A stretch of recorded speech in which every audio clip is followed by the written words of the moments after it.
మూసీ అభివృద్ధి పేరిట ఆ పరివారక ప్రాంతంలో కులగొట్టిన ఇళ్లకు ఈఎంఐలు ఉంటే ప్రభుత్వం చెల్లిస్తుందా అని బీఆర్ఎస్ ఎమ్మెల్సీ కవిత సూటిగా ప్రశ్నించారు. మూసీ అభివృద్ధి కోసం Musi river development corporation limited ద్వారా డీపీఆర్ చేస్తున్నామని మంత్రి శ్రీధర్ బాబు శాసనమండలిలో ప్రస్తావించగా ఎమ్మెల్సీ కవిత పలు అంశాలపై ప్రశ్నలు సూచించారు. మూసీ నదికి సంబంధించి ప్రభుత్వం ఇచ్చినటువంటి ఆన్సర్లో నేను పాయింట్అవుట్ చేస్తూ ఉన్నాను సార్. ఫస్ట్ పాయింట్లో చాలా క్లారిటీగా the estimated cost to be incurred for the project will be ascertained upon the finalisation of the detailed project report అని చెప్పారు సార్ వారు. అయితే దీనికి ఆపోజిట్గా నిర్దిష్టమైనటువంటి సమాచారం మా దగ్గర ఉంది సార్. వరల్డ్ బ్యాంక్లో ఈ ప్రభుత్వం 4,100 కోట్లు మాకు కావాలి మూసీ సుందరీకరణ ప్రాజెక్ట్ కోసం అని చెప్పి వరల్డ్ బ్యాంక్కి సబ్మిట్ చేసింది సార్. ఈ గవర్నమెంట్ సబ్మిట్ చేసిన మాట వాస్తవమా కాదా? చేసుంటే అది ఏ తేదీన చేశారో ఇంపార్టెంట్ సార్. ఎందుకంటే ఇవాళ 16వ తారీఖు, ఇవాళ 17 డిసెంబర్ సార్. 17 డిసెంబర్లో హౌస్లో మనకిచ్చిన సమాధానం డిపిఆర్ ప్రిపేర్ కాలేదని సార్. మరి వీళ్ళు వరల్డ్ బ్యాంక్లో డిపిఆర్ ప్రిపేర్ కాకుండా 4,100 కోట్ల లోన్ కావాలని ఎప్పుడు అడిగారు? ఆ డేట్స్ ఏంటి దయచేసి ప్రభుత్వం క్రిస్టల్ క్లియర్గా ప్రజలకు చెప్పాల్సినటువంటి అవసరం ఉంది సార్. అట్లానే ఎంఆర్డీసీఎల్ అనేటటువంటి కన్సార్టియంని ఆన్బోర్డ్ చేసుకున్నాము, ఇంకా కూడా మేము డిపిఆర్ ప్రిపరేషన్ చేస్తూ ఉన్నామని చెప్తా ఉన్నారు సార్. నిన్నగాక మొన్న మనం గౌరవ ముఖ్యమంత్రి గారిని చూసినాం సార్.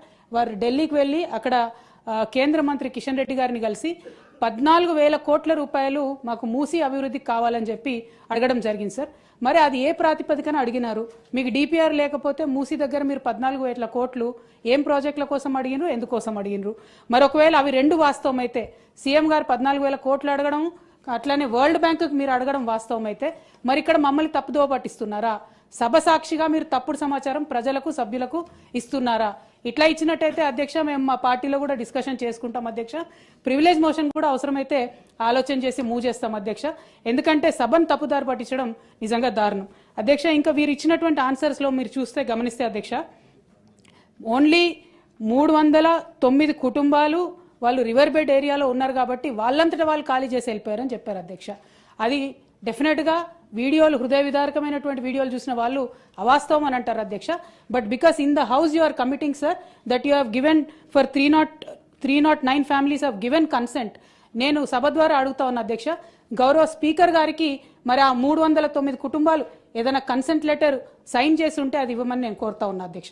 ఎందుకంటే కింద ఇంకొకటి వారు ఏం చెప్పారు, 181 కుటుంబాలు తమంతట తామే వారి ఇళ్లను కూల్చుకొని వెళ్ళిపోయారని చెప్పారు అధ్యక్ష. ఇది వినడానికి కూడా దారుణంగా చాలా హాస్యాస్పదంగా ఉంది అధ్యక్ష. మరి ఆ 181 కుటుంబాలు ఏదైనా కన్సెంట్ లెటర్ ఇచ్చాయా ప్రభుత్వానికి, ఉన్నదా అనేటటువంటి అంశం మేము అడుగుతా ఉన్నాం అధ్యక్ష. ఎందుకంటే ప్రజల్లోకి వెళ్ళినప్పుడు మూసీ పరివాహక ప్రాంతంలో పర్యటన చేసినప్పుడు మరి అక్కడ బుల్డోజర్లు రావడం, కూల్చడం, హృదయ విదారకమైనటువంటి సన్నివేశాలు అందరం కూడా గమనించినాం అధ్యక్ష. మరి అవేమీ మెన్షన్ చేయకుండా ఈ 300 కుటుంబాల గురించే ప్రభుత్వం చెప్తా ఉంది కాబట్టి వారేమన్నా కన్సెంట్ ఫామ్ ఇస్తే మీ ద్వారా ఇవ్వవలసిందిగా నేను కోరుతా ఉన్నాను అధ్యక్ష. అల్టిమేట్గా మానవీయ కోణంలో ఆలోచించాలి అధ్యక్ష. ఏ పేదవాడైనా గొప్పవాడైనా ఎవరికైనా ఒక సొంత ఇల్లు ఉండాలని ఉంటుంది అధ్యక్ష. ఇవాళ వీళ్ళు కూలగొట్టినటువంటి ఇల్లు అధ్యక్ష, మరి ఈఎంఐలు ఎవరు కడతారని ఏడుస్తున్నటువంటి పరిస్థితి ఉంది అధ్యక్ష. ఆ విషయంలో ఏమైనా ప్రభుత్వం ఆలోచన చేసిందా? మరి కూలగొట్టిన ఇళ్లకు ఈఎంఐ ప్రభుత్వం కడుతుందా? ఈ 3 అంశాల మీద స్పష్టత ఇవ్వాల్సిందే కోరుతా ఉన్నాను అధ్యక్ష.